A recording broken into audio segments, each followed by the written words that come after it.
안녕하세요, 서아빠입니다. 네, 첫 영상에 이어서 진짜 오랜만에 영상을 한번 촬영해 볼 건데요. 촬영을 안 하는 동안 너무 바빴어요. 사무실 이사를 제가 좀 했습니다. 그동안 2년 동안 정들었던 사무실을 뒤로 하고 좀 더 좋고 좀 쾌적한 환경으로 이사를 했는데요. 이사를 하면서 손을 좀 이렇게 손가락을 다쳐가지고 이렇게 보호대를 좀 차고 있습니다. 오늘은 배달 대행에 관한 이야기를 좀 더 해볼까 해요, 이렇게.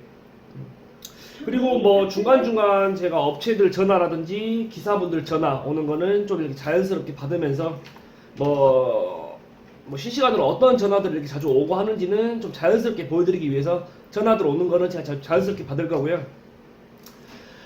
오늘은 에피소드 2화 배달 대행이 어떻게 운영되고 있고 어떤 식으로 돌아가고 있는지 조금 더 이렇게 심층적으로 한번 이야기를 해보는 시간을 갖도록 할 거예요.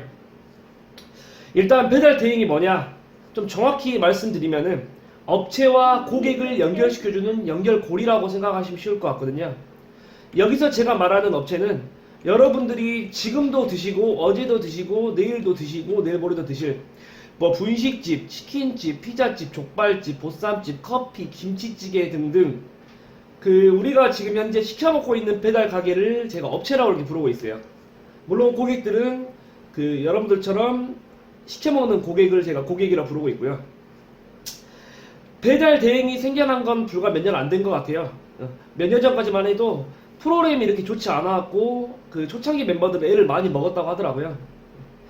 혹시라도 뭐 배달 대행의 첫 개발자는 제가 모르는데 누군지 아시는 분 있으면 댓글 달아주세요. 그리고 번호 남겨주시면 제가 커피 기프티콘 쏘겠습니다. 정말 진짜로. 자, 그럼 오늘은 배달 대행을 처음 이용하신 업주님들과 배달 대행을 처음 시작해보려는 기사님들 이야기를 제가 한번 해보려고 해요. 먼저 배달 대행을 처음 이용하신 업주님들, 크게 두 가지로 나눠져요. 첫 번째는 홀 손님을 전혀 받지 않고 배달 전문점으로 오픈해서 운영을 해보고 싶은 사장님. 두 번째는 홀 손님을 받고 운영하시면서 배달로 인해 추가적인 수입을 얻고 싶은 사장님들, 이렇게 두 가지로 나눠지시는데, 처음에 배달을 해보려고 하시면은 일단 뭐 배달의 민족, 요기요, 배달통 등 어플 그런 관계자들하고 먼저 접촉을 하실 거예요. 접촉을 하시면은 어플을 등록하는 데는 보통 좀 관계자분들이 빨리 일처리를 해준다 싶으면은 뭐 하루 이틀 정도 소요될 수도 있고요. 길게는 뭐 한 일주일, 열흘 정도 소요될 수도 있습니다.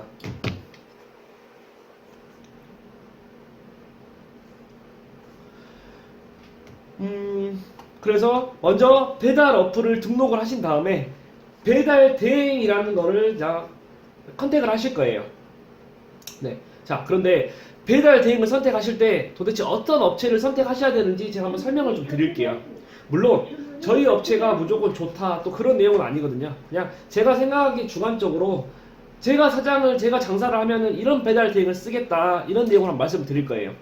자, 일단 첫 번째, 우리는 무조건 기사가 많다, 뭐 기사 50명 보유, 기사 80명 보유, 기사 전국 최다 보유, 이런 말 싹 다 거짓말입니다. 네. 자, 뭐 한 5년 전부터 일했던 기사들, 지금은 뭐 죽었는지 살았는지 생사 유무조차 안 되는 분들까지 포함시켜서 말하는 것 같은데, 그런 거짓말은 한 귀로 듣고 그냥 한 귀로 흘리시면 됩니다. 네. 말도 안 됩니다. 보통 배달 대행 업체들이 조금 소규모다 싶으면 한 10명 정도 되는 것 같고요. 이제 좀 자리를 잡았다 하면은 보통 한 20분에서 30명 정도 이렇게 사이인 것 같아요. 50명이 한 동네에서 돌아다니려면 진짜 그 업체밖에 안 보여야 맞습니다. 네. 일단 물론 뭐 업체마다 조금씩 이렇게 뭐 조금의 뻥카는 칠 거예요. 하지만은 일단 그렇게 센 척하는 업체는 좀 걸러서 보세요. 동네별로 꼭 한 군데 두 군데씩 꼭 있습니다. 뭐 저희 동네도 무조건 있고요. 자기 업체에만 80명 있다고 그렇게 말을 하고 다니더라고요. 무조건 걸으시고요. 두 번째, 그 업체를 쓰려고 하면 처음에 전화를 하셔가지고 뭐 미팅 날짜를 잡으실 거예요. 뭐 시간을 잡으실 거고요. 자, 만나서 미팅을 하는데 자꾸 뭔가를 막 가르치려고 하고 뭐 지적질을 한다. 뭐 약간 갑의 위치에서 말을 하는 업체도 무조건 좀 걸러서 하세요. 네. 보통 제가 여기서 한 2년 넘게 해보니까 보통 그런 마인드의 배달 대행 사장님들을 제가 보니까 시간이 지날수록 좀 더 심해지더라고요, 그게. 네. 그 업체하고 배달 대행 사이에는 갑과 을의 위치 개념은 없어요. 서로 상생하는 개념인데 업체가 콜이 많아지면 저희도 좋고 저희가 커서 또 기사도 많아지면 업체를 또 콜을 빨리빨리 쳐줄 수 있기 때문에 보통 이런 상생 개념으로 가는 개념인데 아직도 배달 대행이 갑인 줄 알고 배달 대행이 갑의 위치에 서가지고 업체 사장들한테 이래라 저래라 하는 업체 분명히 있습니다. 시간이 지날수록 나중에 힘들어지실 거니까 제 말 명심하시고 꼭 걸러서 하세요. 네. 그리고 그 다음은 배달 대행을 처음 시작해보려는 기사님들을 얘기를 제가 한번 해볼 건데 배달 대행을 시작하시려면 일단 처음에 뭐 배달 대행 업체를 알아보실 거예요. 뭐 알바천국이라든지 뭐 알바몬, 사람방 신문 등등 알아보실 건데 거기에다가 뭐 가족 같은 분위기 뭐 이런 멘트 써진 곳 무조건 걸어보 보세요. 네. 제가 볼 때 가족 같은 분위기 써놓은 거 치고 가족 같은 분위기 본 적이 없습니다. 네. 도대체 가족의 개념이 어떤 건지 잘 모르겠는데 저는 네. 그런 분위기 써놓은데 치고 제가 볼 때 진짜 가족 같은 분위기 본 적이 없고요. 그리고 뭐 복지 서비스가 어마어마하다 이런 멘트도 100% 거짓말이거든요. 미끼성 멘트예요. 사실 이제 배달 대행이란 것도 뭐 수익을 위해서 만든 뭐 곳이다 그런 사업이나 마찬가지인데 복지 서비스를 해줄 만한 곳이 마땅히 없어요. 배달 대행 서비스에서는요. 물론 업체마다 뭐 근무 환경, 뭐 지원이 조금씩은 다를 수도 있어요. 근데 제가 드리고 싶은 말씀은 그런 미끼성 멘트에 속지 마시고요. 그 멘트가 정확하게 어떤 업체인지 알고 싶으면 그 업체랑 방문을 한번 해보세요. 뭐 전화로만 하는 허무맹랑한 그런 말보다는 직접 가서 사무실 분위기도 직접 눈으로 한번 보시고요. 그리고 가장 중요한 콜수를 가서 눈으로 한번 확인을 해보세요. 네. 콜수라는 것은 그 업체에서 나오는 하루에 나오는 총 콜 양을 말하는 건데 이거에 뻥카를 너무 많이 쳐요. 네. 왜냐면 콜 수에 따라서 기사분들 수입이 달라지기 때문에 진짜 가장 중요하고 민감한 부분이에요. 자, 물론 요새는 봄 시즌이 좀 다가와가지고 콜 수가 전체적으로 뭐 업체도 그렇고 저희도 그렇고 전체적으로 다 하락세인 건 맞아요. 네. 그래도 대략적으로 하루에 이 업체가 몇 개 정도 나오는지 몇 콜 정도 나오는지 눈으로 직접 확인을 하셔야죠. 네. 직접 눈으로 한번 확인을 해달라고 하세요. 보통은 확인을 드릴 수 있거든요. 뭐 우리는 하루에 1000콜 나와요. 우리는 1500콜 나와요. 우린 평일인데도 1000콜 나와요. 2000콜 나와요. 다 믿지 마시고요. 눈으로 꼭 가서 보세요. 일단은 기사분들 그렇게 미끼성 멘트를 던져놓고 기사분들 일을 시키는 경우가 많아요. 네. 왜냐면 기사분들 렌트를 하게 만들면은 쉽게 나갈 수 없기 때문에 속이는 업체들이 너무나도 많아요. 네. 그렇기 때문에 꼭 눈으로 확인을 하세요. 저희 기사분들이 다른 데 면접을 보고 와가지고 이런 부분들이 많다고 제가 들은 게 있어가지고 저는 처음에 면접을 오시기 전에 미리 컴퓨터상으로 다 보여드려요. 일주일 정도 콜량을 보여드려야지 그게 확실하고 뭐 서로 믿음이 있는 거잖아요. 네. 속일 이유가 없습니다. 그런 콜량 대해서는요. 이 콜 정도 나와도 뭐 일을 하고 싶은 기사들이 일을 하는 거고요. 이 콜에 대해서 나는 이 콜 나오는 업체에서 일 못하겠다. 그럼 다른 업체로 가는 겁니다. 그냥 네. 쿨하게 서로 이렇게 해야지 굳이 뭐 속여서 일을 하고 서로 신뢰를 떨어뜨리고 이런 부분이 전혀 필요가 없어요. 네. 그리고 렌탈 부분을 제가 말씀드리고 싶은데 보통 배달 대행은 지입기사분과 렌탈기사로 두 가지로 나눠져요. 네. 지입기사분들은 자기 오토바이를 사가지고 보험을 넣고 기본적인 경정비용을 본인이 부담하는 체계이고요. 자, 경정비용이 뭐냐? 오토바이는 자동차와 똑같이 소모품들이 있습니다. 소모품들이 있기 때문에 뭐 엔진오일, 뭐 타이어, 그 다음에 뭐 브레이크 패드, 뭐 이런 부분들이 있는데 그런 부분들을 다 지휘기사들은 본인들이 부담하는 체계예요. 자, 그 다음에 렌탈기사는 오토바이를 살 여력이 안 되거나 또는 사야 될 필요성을 못 느끼는 분들이 렌탈에서 일을 하거든요. 자, 여기서 지휘기사가 좋을까요? 렌탈기사가 좋을까요? 네, 저는 이 부분에 대해서는 저는 정답이 없다고 생각은 들어요.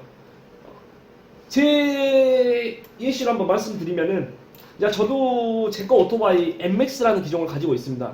저도 처음에 오토바이를 렌탈을 해서 할까 가지고 있을까 좀 고민을 했는데 제 입장에서는 저는 오토바이를 사서 그냥 놔두는 게 저한테 득이라고 생각을 했기 때문에 저는 오토바이를 사서 놔두고 있습니다. 네. 자, 렌탈 기사라는 것은 말 그대로 일정 기간 동안 오토바이를 좀 타다가 반납하는 시스템이기 때문에 키로수가 늘어나는 걱정, 뭐 나중에 되팔 때 오토바이 값 손실 걱정, 그리고 렌탈 시스템은 오토바이 보험, 뭐 소모품 교체 비용 다 포함되어 있기 때문에 그냥 교체 시기에 맞춰가지고 센터만 방문을 해주면 돼요. 그러면은 물론 뭐 본인의 실수로 인해서 타이어가 뭐 찢어져 버렸다, 그런 경우에는 본인의 그 비용이 추가가 되는 거고요. 그렇지 않은 일반적으로 오토바이를 타면서 발생할 수 있는 비용에 대해서는 추가 비용 없이 교체를 해줘요. 그리고 가장 중요한 오토바이 보험이 센터 명의로 되어 있기 때문에 사고가 났을 때 나중에 본인 앞으로 되는 뭐 보험료 할증 같은 게 없습니다. 그런 부분이. 네. 이런 부분들로 인해서 오토바이 렌탈에서 타는 거고요. 그리고 지입기사님들은 보통 이 일을 주업으로 하시는 분들이 지입기사님들도 하고 계세요. 물론 주업으로 하시는 분들도 렌탈로 하시는 분들 많이 있어요. 근데 지입기사님들은 이제 뭐 달달이 오토바이 들어가는 그런 비용들은 약간 좀 부담스러워 하시기 때문에, 그리고 뭐 계약 자체도 없어요. 그렇기 때문에 조금은 이제 부담감이 없기 때문에. 네, 여보세요? 옷이요. 근데요.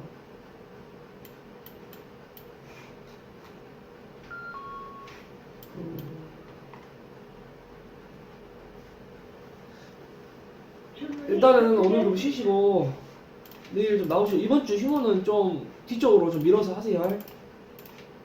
네, 뒤로 하시던지 아니면 좀 봐갖고 오늘 쉬었으니까 그냥 하던지 일단 그렇게 좀 하시게요. 네, 일단 알겠어요. 쉬세요.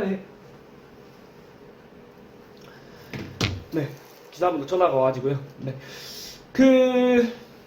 하지만은 이제 물론 그런 뭐 계약 기간도 없고 뭐 렌탈료 부담도 없긴 하지만은 보험도 이제 본인이 들어야 되고 주기적으로 자기가 맞춰서 소모품도 갈아줘야 되는 그런 번거로운 부분이 좀 있어요. 그러니까 관리를 조금, 나는 뭐 자동차도 마찬가지인데 본인이 관리라든지 그런 부분을 좀 잘한다 싶으면은 또 지입을 하는 게 맞는 것 같고요. 나는 그냥 뭐 그때그때 가서 갈아준 대로 갈아야겠다 싶으시면은 또 렌탈 기사분이 맞는 것 같고요. 그러니까 이런 부분들이 있기 때문에 뭐 이게 정답이다 그런 부분은 없어요. 본인이 그냥 선택하시는 겁니다. 그런 거는. 네. 그리고 뭐 본인의 주머니 사정이 가장 크기 때문에 본인의 주머니 사정, 그리고 뭐 이 일을 얼마나 할지, 그리고 지금 자기 상황이 얼마나 좋은지 안 좋은지, 뭐 빚이 많은지, 그런 부분을 판단을 해가지고 하는 게 가장 현명하신 것 같아요. 네. 오늘은 뭐 이렇게 새로 시작한 부분에 대해서 업체 사장님하고 또 기사분들 입장에서 제가 말씀을 드렸고요. 영상이 제가 첫 영상에 이어서 너무 늦게 업로드가 된 것 같아요. 뭐 제가 그렇게 뭐 바쁜 사람은 아닌데 뭐가 그렇게 바쁜지, 앞으로는 좀 주기적으로 제가 좀 빠르게 영상을 업로드를 한번 해보려고 하고요. 좀 이렇게 주기적으로 아무튼 제가 이렇게 업로드를 좀 할 테니까 좀 구독 좀 한번 해주시고요. 좋아요도 한번 눌러주세요. 네. 그러면은 제가 진짜 큰 힘이 될 것 같아요. 제발. 네. 시청해주셔서 감사합니다.